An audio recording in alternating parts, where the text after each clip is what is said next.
I'm Rolene Marks. Welcome to Modiin and Beyond. Join me every Sunday between 3 and 4 on Radio Modiin as we take a look at what's happening in Modiin, Israel, and beyond.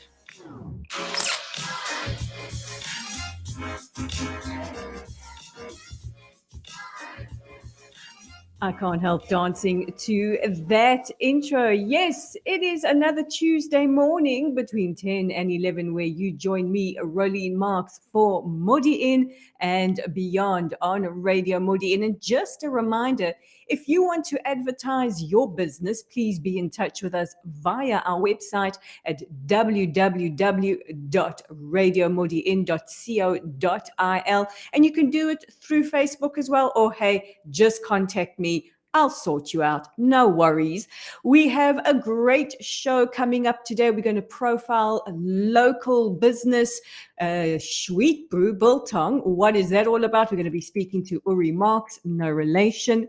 We are also going to be chatting to Dan Diker from the Jerusalem Center of Public Affairs. We're going to be unpacking the White House's recently unveiled plan to combat anti-Semitism. And of course, we're going to cut to the queen of entertainment, our very own Yael Kinar. We're going to be talking about the Ozempic craze, and I'm going to run something that I'm very excited past her, and that is the return of Outlander this Saturday, I think it is. But anyway, on with the show, and we welcome Local is Lekker. South Africans will know what I'm talking about. Uri Marks, welcome to Modiin and Beyond.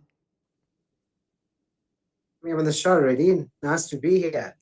Now, you have an incredible business. It's called Shweet Brew Biltong. And of course, we South Africans know all about Biltong. But for those who have no idea what it is, tell us a little bit about Biltong. So, in essence, for those who are not aware, Biltong it's a South African born and bred dried meat. It comes in multiple flavors, but ideally it's a savory meat, but you can do it in many flavors, which we do. So it's a process where meat is dried, slightly different to the American jerky. And something I tell the Americans when they ask me is, what is biltong? I say, well, biltong is what jerky wants to be. So exactly. It's aspirational process. Jerky. Yes. It's way better than jerky is. And we at Shweet Brew do multiple flavors. So obviously there's traditional type flavoring, which is done with coriander and spices and pepper and salt, but also do a whole lot of other flavors, sometimes a little bit hotter with some chili, sometimes a little bit sweeter with teriyaki. So there are many variations that have come out of traditional biltong. And Shweet Brew itself the concept of Shweet Brew was born in South Africa, but it's maturing now in Modiin. So proud to be in Modiin, been here since November, made Aliyah just last year, and taking Shweet Brew to another level. Originally started with, and you'll see in the logo, there's a chili, there's a little chili mascot. It started with sweet chili sauces, which we're doing here in Israel, but have expanded to do biltong too at the moment, and we'll be adding chili salmon also to the mix. But yeah, maturing nicely in Israel and in Modiin. Getting customers, of course, South Africans know the product, but we've got other guys that are now learning about it and loving it. Americans, Russians, English. So yeah, slowly gaining traction. There are obviously other people doing biltong and the like in Israel, but we're doing it with a slightly funkier and more fun and more tastier angle. Well, we love to profile Modiin-based businesses, especially from Olim, because it's not easy to come to a strange country where we don't speak the language. We can encounter a million different cultures on any given day. But tell us a little bit about the business. How did you start it in Israel? You said you brought it from South Africa to Israel. What have been some of the challenges that maybe you have faced, but also some of the real great highlights and achievements that you could perhaps share with some of our young new business owners? Okay, so just to let you know, so this is at the moment a cottage in Shweet. It's a home-based business at the moment. hoping obviously to scale it over time. But some of the challenges, of course, are around things like obviously language, trying to figure out when you're sourcing ingredients, what are the appropriate ingredients in the country, where the appropriate suppliers are. And there is a lot of trial and error. There's a trial and error with sourcing ingredients, with pricing, with flavors. But that's part of the process, and that's part of the excitement. And that's, I think, anyone who's starting something or doing something that they're passionate about, that's part of the process, and that's what makes it a lot of fun and very enjoyable. Some things are frustrating, some things don't work out, and of course there are going to be at times failures and batches in this case that can't be sold, and flavors that don't work, and customers that obviously at times don't necessarily like the end product. But that's with any business. But those are the challenges, that you're learning everything from scratch. You have to now use things like Google Translate to find the appropriate product or the appropriate ingredient. But again, it's learning and it's growing, and it's and that's part of the excitement. I think what's been quite interesting is how many people are interested in engaging and finding out more. So there's definitely, on the positive side, there's interest. So whether it's an Israeli, let's say a born and bred Israeli, or whether it's someone of another nationality, people are keen to engage and understand and taste and learn more. So I find that there's a lot of openness to try new things, to taste new things, and it's interesting getting customers that have never had biltong in the past. Obviously, there's customers like South Africans who know biltong, and then you've got people who have visited South Africa, so they've tasted biltong and keen to try it again. But there's people out there saying, we're into food, we're into trying something new, keen to try this, have no idea what it is, and thankfully, slowly converting people. Those are some of the challenges and some of the interesting wins that we're having. Well, what many people don't realize about Israel is that it's actually quite a sophisticated country when it does come to food. Israelis are quite discerning. So I think it's a hugely positive sign that they are learning about biltong and learning and interested in trying more. I mean, guys, once you go biltong, you never go jerky, because that is the absolute pinnacle. Now, tell us, what are the best sellers? I mean, I myself am partial to something a little bit more spicy. Yeah. So my personal preference is spicy, but the best sellers at the moment is turning out to be teriyaki. Mm-hmm. So while a lot of people like traditional biltong, which is savory, the teriyaki is proving to be very, very popular, and that gives a little bit of a sweet flavor. And then also dry horse. Dry horse is proving to be quite popular also with the non-South Africans. They seem to like dry horse. So dry horse and teriyaki seem to be the most popular at the moment. But we've got multiple flavors, and I think if anyone wants to find us, you can either just do a Google search for Shweet Brew, or you can look on Facebook, Shweet Brew. But I'm doing interesting things like, again, I mentioned teriyaki, but I'm also doing sweet chili, doing chili bites, which is a little bit of a harder biltong, something more to chew on. We call them chili bites, which are quite hot and flavorful. Also doing wasabi biltong. So trying very, different flavors.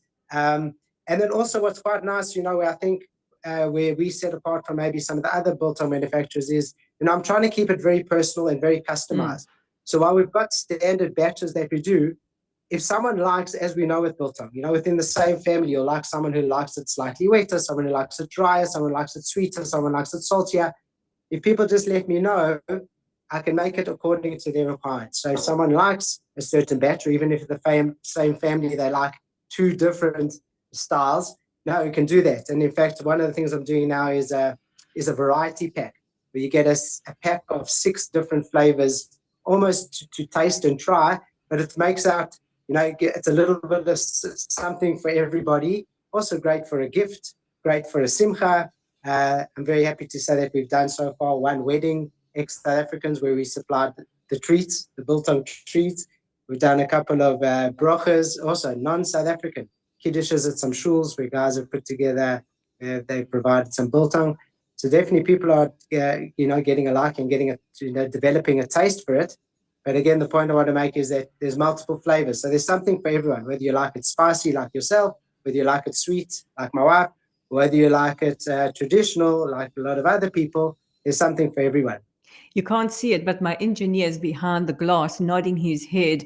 It looks like he is very, very interested in the sound of this biltong. Yes, I've got big smiles and big nods coming from behind the screen. And he's Israeli, so hey, we're converting another one. Because remember, once you go biltong, you can't go back to jerky. Now, you mentioned a little earlier about salmon. Salmon is a favorite food for many people. So is this dried salmon or fillets? How's this going to work? No. So this is traditional smoked salmon, but it gets prepared with chili and some other vegetables. So it turns into a chili salmon. So almost, if I could best explain it, it's almost like sometimes you get herring that's in a little bit of oil with some vegetables. Of course, it's not herring, but it's salmon. It's smoked salmon that's prepared with chili. So it's salmon with a little bit of a kick. Goes great on challah, goes great on crackers. Just something different. It's something that some of the stores in South Africa are offering, and always liked it, started making it, and starting to offer it here in Israel too. You're making me hungry. So tell us again where we can get our hands on some biltong. I've got Pe'er, my engineer, looking at me as if to say, it's one thing to eat the yogurt, which he says, but he'd like to get his hands on some biltong and some salmon. So Pe'er, this is for you. And for anyone out there who's got a craving for some biltong, can you just remind our listeners where we get a hold of Shweet Brew Biltong? Right. Okay. So thank you for that. So let me just also add, we offer a money back guarantee. So I always feel like I'm in a contract with my customers. Customers are paying me and I'm providing a service in a product that they like. If it's a product they don't like, then of course that contract hasn't been fully fulfilled. So as a money back guarantee, I just want to put that out there, that if anyone's not happy with the product they've received, full money back guarantee. That's number one. Number two, within Modiin, I do free delivery. So again, I mentioned earlier around the personalization and customization. I want that personal service. There's free delivery to customers within Modiin. And then if people want to get Brew, Shweet@gmail.com. Remember, Shweetbrew@gmail.com. And Brew is BREW, not BRU, BREW, as if it's a combination of flavors and tastes. It's a brew, Shweet Brew. So Shweetbrew@gmail.com. And then also, if you want to just Google or look on Facebook, you can look on Google Shweet Brew, or on Facebook Shweet Brew. You'll find my details, you'll find pricing, you'll find some funky posters and ads. But yeah, happy for people to reach out, and again, happy to supply and get people salivating. Well, I'm definitely salivating, and so is Pe'er behind the screen over there. I just want to say a huge thank you to Uri Marks. Unfortunately, not a relation, but we're going to have to get you into the studio sometime soon. And Pe'er wants to do a taste test of the biltong. So I think we should do that. We're going to get you back into studio. Live on air taste testing. Thank you so much. Thank you to Uri Marks on the other side of this music break. And while we go for a little bit of a snack after that, Dan Diker and I unpack the White House plan to combat anti-Semitism.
Some feel like he's in this life and they can't go on.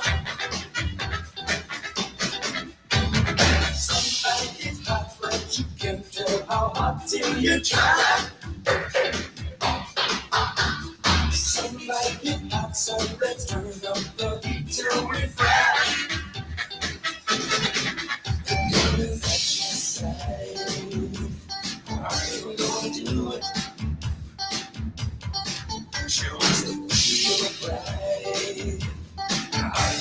want to know it. Just to multiply. Are you going to know it? I know you will be satisfied until you do know it.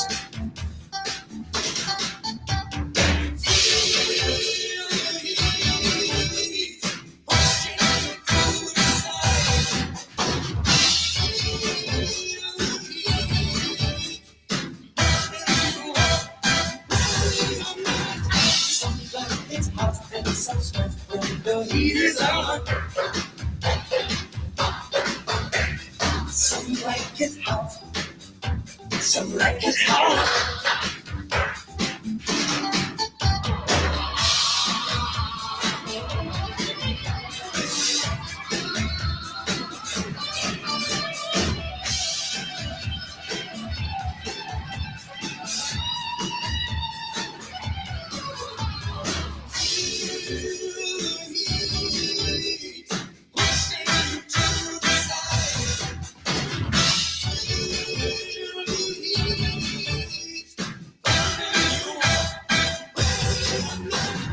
Some like it hot and some sweat when the heat is on.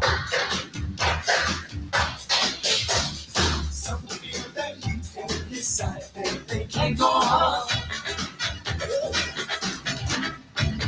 Some like it hot, but you can't tell how hot till you try. Some like it hot, so let's turn up the heat till we fry.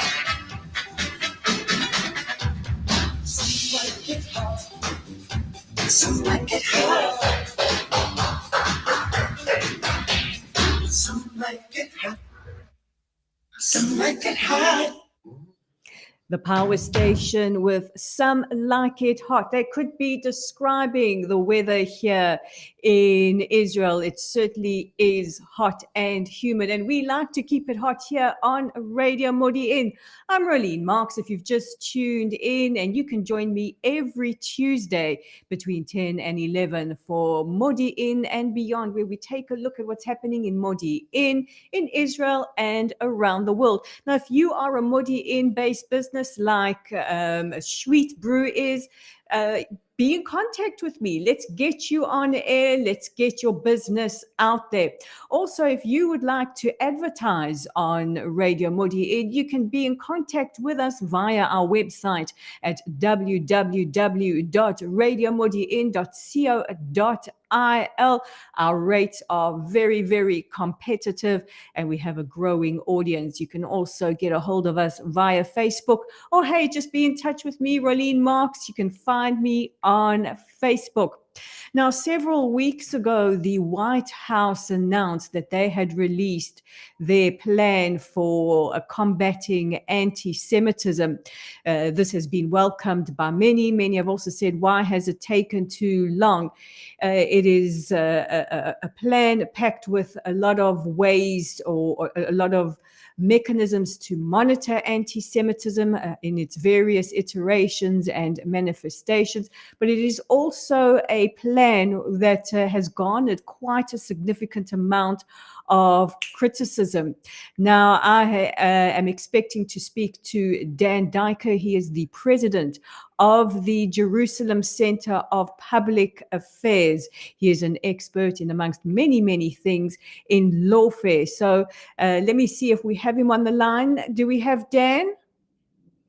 We're still waiting for Dan to come up onto the line, onto Zoom. But let's take a look at what has been happening in the United States in recent years. We have seen a significant increase in the amount of anti-Semitism, anti-Semitic rhetoric on social media platforms like Twitter and various others. Just this past weekend, we saw right-wing neo-Nazis demonstrating outside Disney. In the last couple of weeks, we've heard from the far left anti-Semites in places like City University in New York, another university as well this past weekend, commencement speech of focusing on criticizing and then basting the state of Israel. So now that I have Dan joining me live from Jerusalem, Dan Diker, President of the Jerusalem Center of Public Affairs, welcome to Modiin and Beyond. Well, great to be on Modiin and Beyond. You just missed, I know one of the things you and I like to talk about off air is Biltong. So you've just missed Urban Brew and his talk about Biltong, but we're here to unpack the very, very important White House plan to combat anti-Semitism. Dan, why has it taken so long, given the rise of anti-Semitism over the last couple of years, for the White House to put a proper plan into motion? Well, this is an overarching 60-page plan that, frankly, comes after, multiple reports, year-over-year reports, documenting unprecedented highs, spikes in anti-Semitism in the United States. The United States clearly has always taken a strong view against anti-Semitism, but the problem that we face today, Rolene, is that anti-Semitism is metastasizing into what we call the new apartheid anti-Semitism or collective anti-Semitism, and people are unfortunately misusing the Z word, meaning Zionist, and they're not connecting. The United States, especially, has failed to connect the concept of Zionism, which is the collective identity of the Jewish people, as a expressed and new and centralized form of anti-Semitism. Now, see, this also filters back to a largely USA-funded institution like the United Nations. And I have the privilege of representing World WITSA on the United Nations Alliance of Civilizations special sessions on anti-Semitism. They've actually postponed next week's meeting in Cordoba to release their plan to monitor anti-Semitism. Note, not combat anti-Semitism, monitor anti-Semitism. And it has been postponed because they have left out that vital link that anti-Zionism is anti-Semitism. Now, the White House report has been received with a lot of praise, that it's very welcome and all of that, but also a significant amount of criticism. And I've had a look through the plan, and there are two glaring issues for me. The first is the inclusion of care, which we will get to in a second. And the other is the language that they embrace the IRA definition of anti-Semitism, but there's no full endorsement of the IRA definition of anti-Semitism. Explain to our listeners, what is IRA and why is it critical that institutions, that governments, that plans that are focused on combating anti-Semitism do formally adopt the IRA definition of anti-Semitism? Well, really, the IHRA definition, the International Holocaust, the IHRA, the International Holocaust Alliance. I've forgotten the middle Remembrance initial, Alliance. But it's the International Holocaust Remembrance Alliance of 216. It's a working definition. It's a non-legal draft definition of anti-Semitism, and it was brought in 2016 by and endorsed by many in the EU 27. It's been endorsed by the United States. It's been endorsed by many countries around the world. But the challenge of the IHRA definition, International Holocaust Remembrance Alliance definition of anti-Semitism, is that it's not enforceable. It's only morally, I would say, enforceable, but it's not legally enforceable. And it is based on very much on fronting the anti-Zionist reality that we face today, which many in the international community mistakenly call political criticism and not really anti-Semitism, when it really is the full expression of modern anti-Semitism, of Jew hatred. This is collective Jew hatred that the IHRA definition attempts to solve, attempts to address.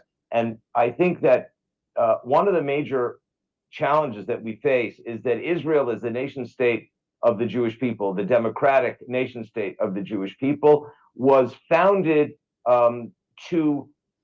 as a response to modern anti-Semitism. So many people find it difficult to understand how being against Israel, what they call frequently anti-Israel, is actually an expression of collective Jew hatred. So there's a conceptual problem that people have about understanding collective Jew hatred, Zionism, as anti-Semitism, when in fact it is precisely that.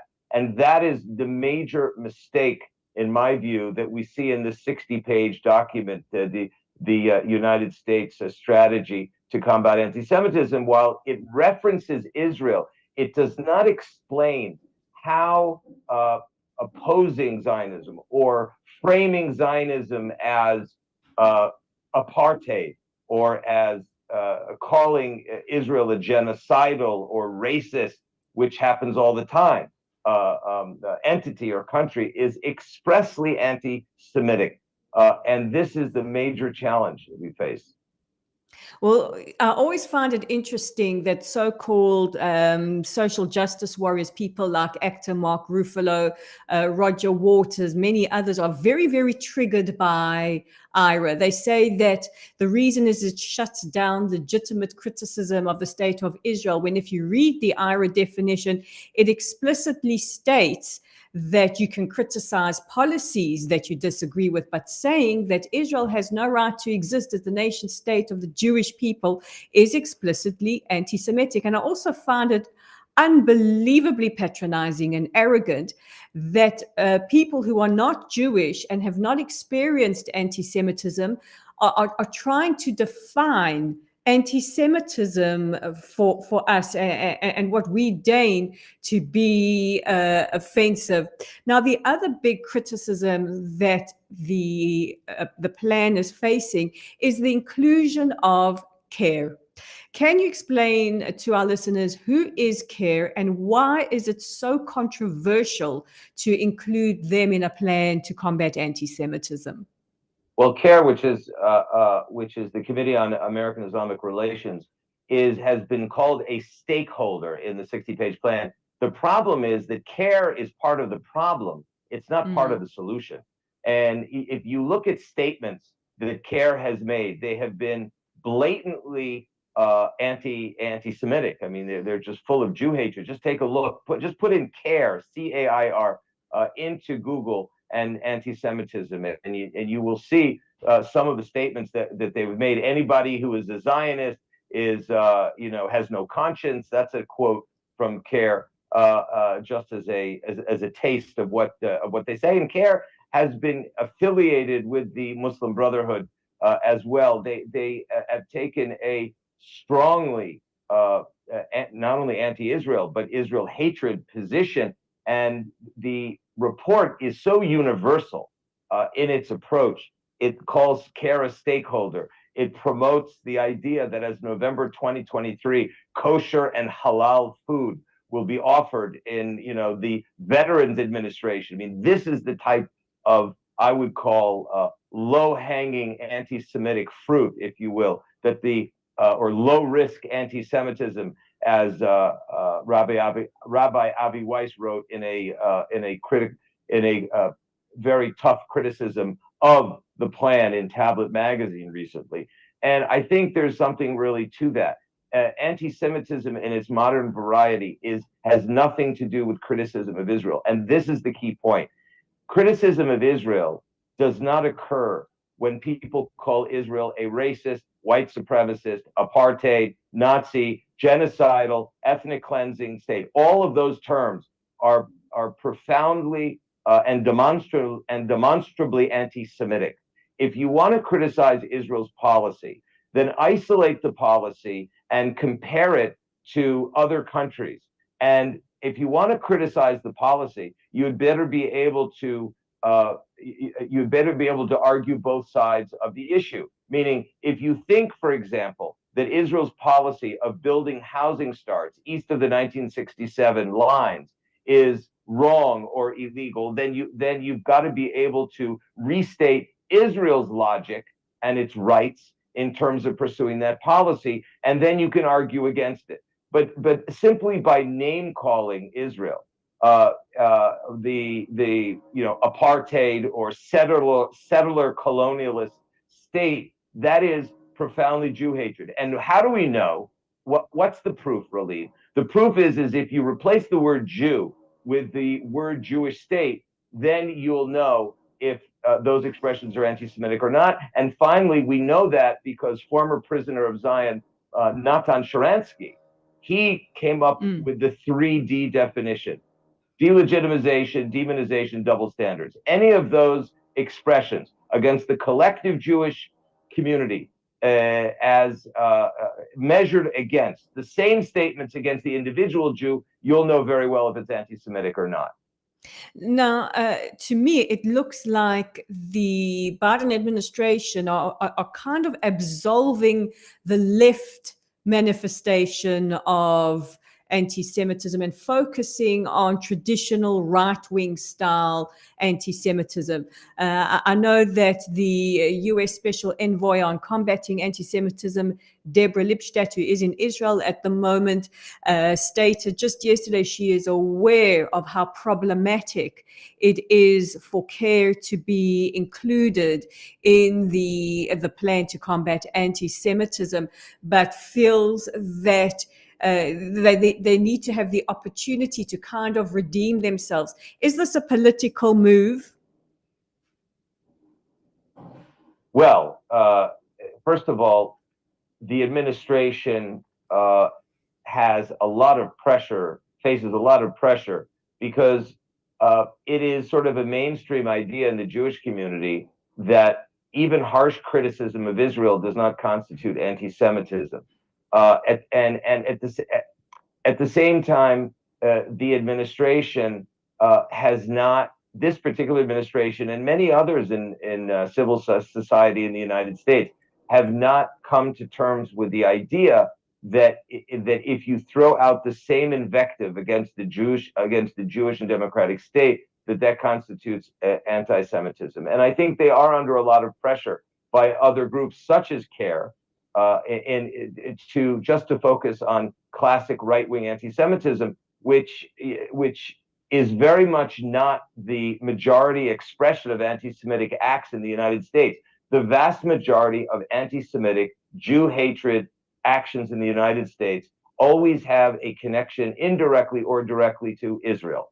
And you see that in Kanye West, the famous rapper, in his comments about Israel and Netanyahu, controlling the books, killing people. This is, he went on a diatribe recently in the last month when he started talking about anti-Semitism, and he started making anti-Semitic representations about the Jews controlling Hollywood and the big Jewish conspiracy. And then all of a sudden he broke out into this sort of Israel conspiracy. So there is a lot of political pressure not to go and recognize anti-Semitism when it comes from the left. Barry Weiss, in her book How to Fight Anti-Semitism, raised that particular issue, and she herself comes from the more liberal streams of the American Jewish community. So there is a major problem. And in fact, people use the South Africa model, which you're a South African Israeli, and you've written extensively on this.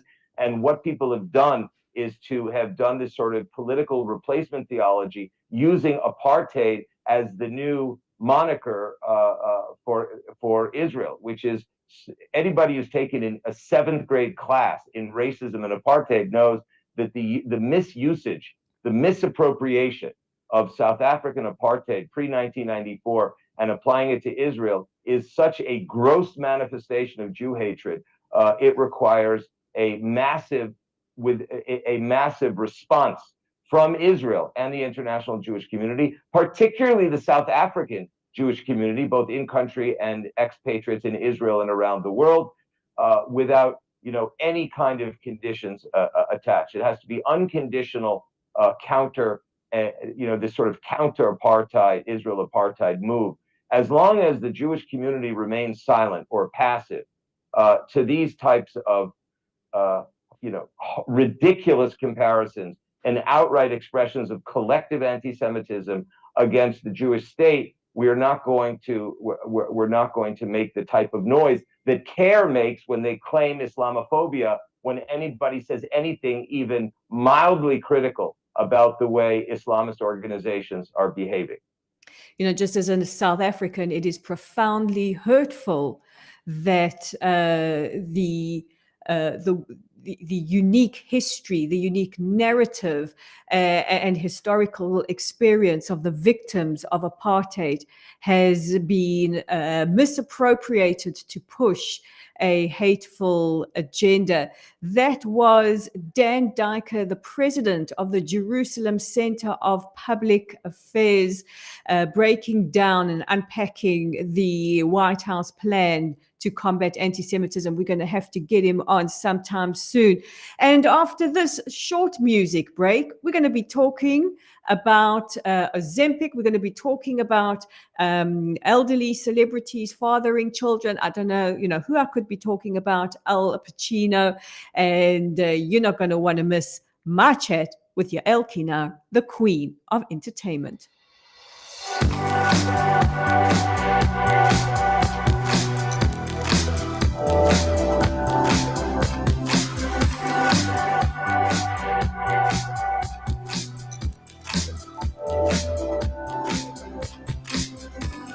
המילים מרגיעות והרגשות סתום, כל מילה במקום והלב נשאר אטום, והימים כל כך יפים, הלילות של החורף הזה מזכירים לי ימים קסומים.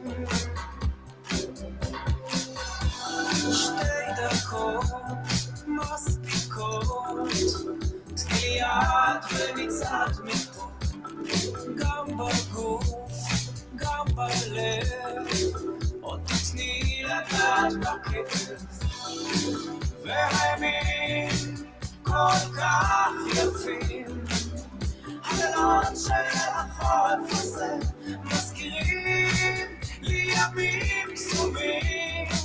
אל תדאגי, אני כאן, אני רואה שבחיים הגלגלים מסובבים את כולם, המלחמות, ההיפוכים, בסוף יוצאים מחוזקים לעולם.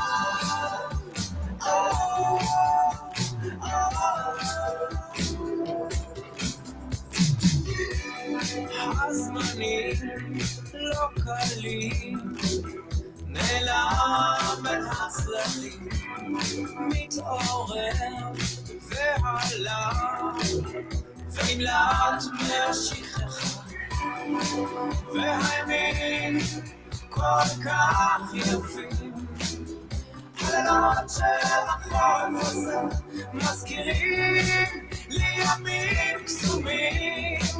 אל תדאגי, אני כאן, אני רואה שבחיים הגלגלים מסובבים את כולם, המלחמות, ההיפוכים, בסוף יוצאים מחוזקים לעולם. אני רואה שבחיים הגלגלים מסובבים את כולם, המלחמות, ההיפוכים, בסוף יוצאים מחוזקים לעולם.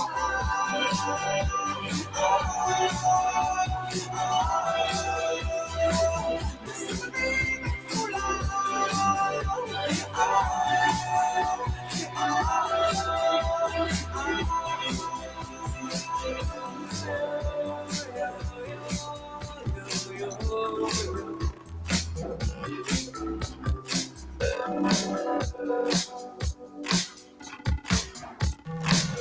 רדיו מודיעין, רדיו שווים את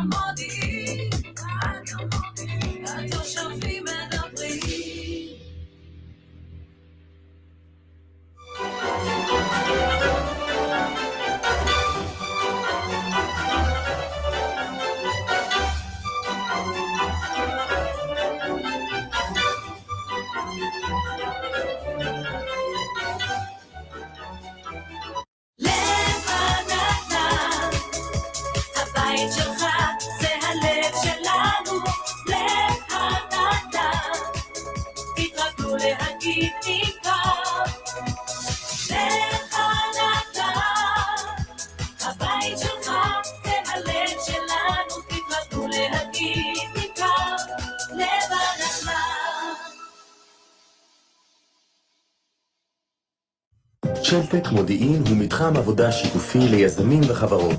בשלטק תמצאו עמדות עבודה אישיות, משרדים סגורים, חדרי ישיבות מרווחים, מרחבי הדרכה משודרגים. בקיצור, כל מה שעסק בצמיחה צריך. שלטק, עסקים שגדלים יחד. טרייד סטיישן, אפליקציית המסחר זוכת הפרסים. לסחור רק עם הטוב ביותר. אליט פלטפורמס, המקבצה הפיננסית שלכם.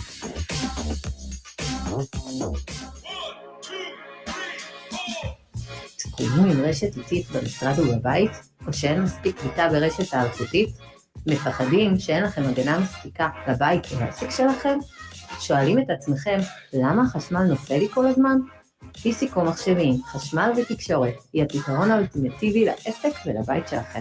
עם ניסיון של 22 שנה בתחום המתח הנמוך והגבוה, נותנים לכם מענה בכל הקשור לכל עבודות החשמל בבית ובעסק שלכם. פתרונות אבטחה מתקדמות, מצלמות אבטחה, הדקות, אינטרנט ובקרות כניסה. הקמה ושדרוג רשת המחשבים והאינטרנט שלכם בעסק ובבית. התקשרו עוד היום ל-05-25-75-75-81. פיסיקו מחשבים, פתרונות משרדיים במקום אחד. תנו לניסיון לדבר. רדיו מודיעין, התושבים מדברים. רדיו מודיעין, התושבים מדברים. You're back with me, Rolene Marks, on Radio Modiin, where the citizens speak. And if you speak Hebrew, there's a whole variety of different subjects and different presenters right here on Radio Modiin. Also, if you want to advertise your business, please be in touch with us. This is a community radio station. We want to ensure that your business, your service gets out to as many people as possible, and the rates are really, really good. Now, there is so much happening in the entertainment world. I can hardly keep up. And we're going to cross to Yael Kinar. She is our queen of entertainment. Good morning, queen. Welcome back. Good morning. That delicious, delicious singing. Before we get into today's discussion, I just want to mention somebody who the entertainment world lost today. Treat Williams died at the age of 71. Many of you are familiar with him from Everwood, Chesapeake Bay, Blue Bloods, and of course, the iconic movie Hair. He was killed when a motorist cut him off while he was on his motorbike, and judging by the tributes coming in, pouring in from all over Hollywood, this was a deeply, deeply loved, respected, and admired actor, and may his memory be for a blessing. Thank you, Treat, for all of the exceptional memories, and our thoughts and our prayers go out to your family and to your loved ones. We are losing such legends, Yael. This is true. I mean, he died riding his bike at 71. It's a big way to go.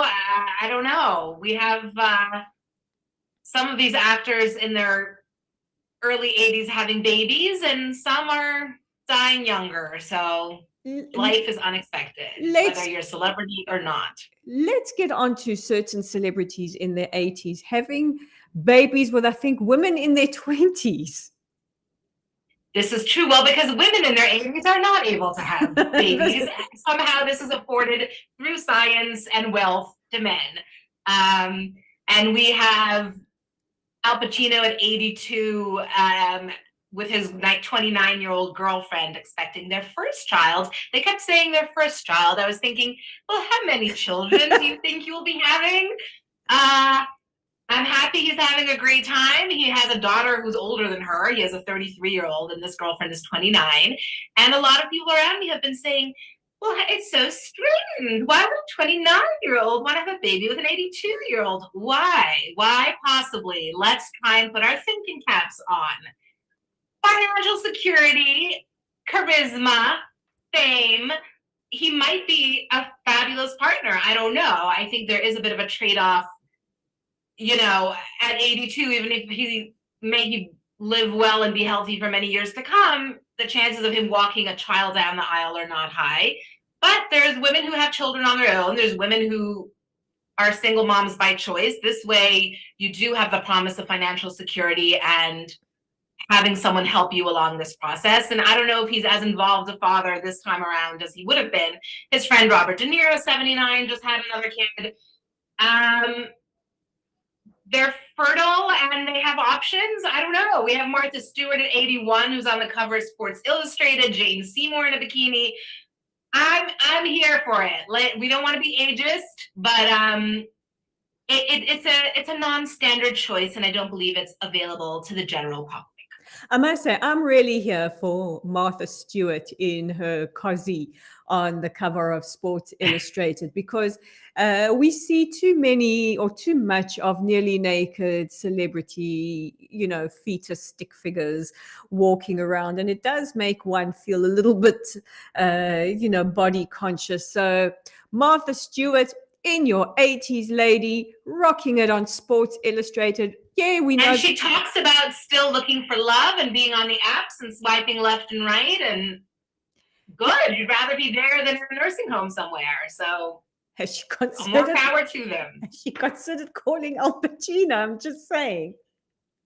Well, he's not looking for a peer. He's looking for someone 50 years younger. So that's a bit of a block with the matching options. And they say a 50-year age gap just doesn't do it. But let's talk while we're on the subject of skinny celebrities, because you and I know that it's not Pilates and diet that is shrinking some of our favorite celebrities. When you lose that amount of weight in so short a time, it's not Pilates. I do Pilates, girl, and none of that's happening to me. Well, there used to be a campaign years ago, cosmetics, saying maybe she's born with it, maybe it's Maybelline. Maybe she's doing healthy diet and exercise, maybe she's injecting herself once a week with a semaglutide called Ozempic or a different version of it. So there's a newer drug that was created really for the benefit to help people with type 2 diabetes, blood sugar issues, non-insulin, something different, an injection once a week. And one of the effects of it is that people have been losing weight with it. Great science, medicine, but biotech. Well, we're all in support of that. However, it seems that some of our beloved celebrities have thought of it as a way to lose 3 pounds before the Oscars, before an award ceremony, or to go from being skinny to skinnier to skinniest. And there's a phenomenon of these new, different looking people where it's not have you lost some weight, it's are you the same person, losing tremendous amount of weight. And as I said, not always people who should even be taking it. So for a while, there was a shortage on the market of the drug for people who medically needed it because it was everyone's instant weight loss secret. And now there's more generic options of Ozempic and Mounjaro, and there's different names for it. People in Israel have access to it. However, some people have been admitting, a lot of our housewives, Dolores from the Real Housewives of New Jersey, and Margaret Josephs, and when they're asked, are you on Ozempic, which is like hashtag Ozempic, they're like, of course I am. And others are like Mindy Kaling and Erica Jane, and people who are suddenly looking like they had gastric bypass surgery. I've been hiking and hydrating and Pilates, as you say, and that can be a little misleading because a lot of us are doing those things with very different results. Not that they owe us their whole medical history, and people for years have been lying about plastic surgery and other augmentations that they do to their body. Your body, your choice. It's just been so extreme that there's now plastic surgery fillers because there's a thing called like Ozempic face where they become so hollow and gaunt that their bodies are skinny, but now their faces have aged. So now they're doing, it should be like a full package. Injections in the belly, injections in the face, and oh my, how we all just are trying to. You can actually spot an Ozempic taker because the cheekbones are, stand out. It's an extreme change. It's a tremendous amount of weight loss. And it's being offered very readily because Chelsea Handler famously said she was taking it without knowing she was taking it. It wasn't called Ozempic. Her doctor at a regular checkup said, oh, how are your hormones? How is your this? Oh, take this. And after a while, she was like, wait, what is it? And Amy Schumer took it for a little bit and said that she was left feeling so unwell and nauseous and not able to play with her toddler, and she stopped. But it is sort of like on the menu of what would you like to do today? Would you like a vitamin shake? Would you like some kale? Or would you like some weight loss injection drugs? Like somebody who I'm very concerned about, and I love her. I know she's been through legal battles and people have judged her, but I love her, and she's my favorite pretty mess. Erica Jane is really looking gaunt. You know, I was watching, I think it was the music video for the original Pretty Mess yesterday, and she was, you know, curves and Amazon woman, you know, she was healthy, strong. She was legs and hair and just all woman. Like you looked at her, you thought, Erica, you are way too much woman for one man. And now she's a shadow of herself. And I'm like, oh, Erica, if you're watching, come back to us. She needs girl. her strength. She has her residency in Vegas. It takes physical stamina to perform and sing and dance and run around a stage. And she wasn't overweight to begin with. No. So, Erica, if you're listening, bring back the curves, girl. You rock those Amazonian womanly curves. Now, we have to talk about the most exciting event of the year. Just a couple of weeks ago, we said that, and just like that is coming back, but we have a special cameo. We have to talk about it. We do. I think you manifested it into existence, Rolene. You so miss Samantha Jones. And she has, with a big enough financial payoff to make it an offer she couldn't refuse, has agreed to appear. It sounds like it's going to be just the final episode and not in a scene that she's sharing with Sarah Jessica Parker, who they are not getting along, apparently. I think it's more on Kim Cattrall's side than on Sarah Jessica Parker's side. But she has agreed to make an appearance in the new season of And Just Like That, which hasn't aired yet, but there's already leaks and rumors. And I think it has been confirmed. So all those people that missed the character of Samantha, even though she was referenced sort of in a vague way in the previous season, but we didn't see her face. And it looks like we will be. Yay! And that's where we're going to leave it for this week. I want to thank my guests, the queen of entertainment, our own Yael Kinar, Dan Diker, the president of the Jerusalem Center of Public Affairs, and Uri Marks of Shweet, Brew, Biltong. Thank you for being my guest. Thank you to PR behind the scenes for bringing the joy and making sure I behave. Thank you to you, the listeners. Don't forget to join me again next week between 10 and 11 for Modiin and beyond. I'm Rolene Marks, and I'm out of here.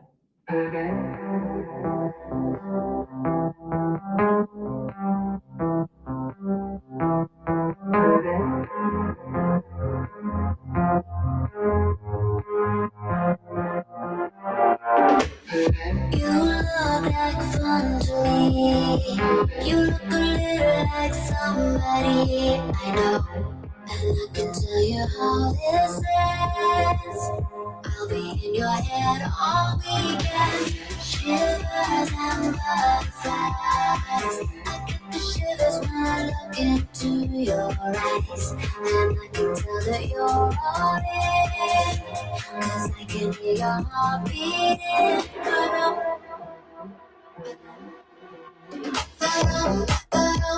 I hear it and I know. I know you wanna take me home. And get to know me close.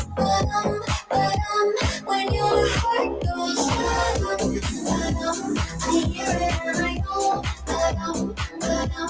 I know you wanna take me home. And take off all my clothes. When your heart goes. This place is crowded up. I think it's time for you to take me out this club. But we don't need to use our words. I wanna see what's underneath that t-shirt. Shivers and cold champagne. I get the shivers every time you say my name. And I can tell that you're on it. 'Cause I can hear your heart beating.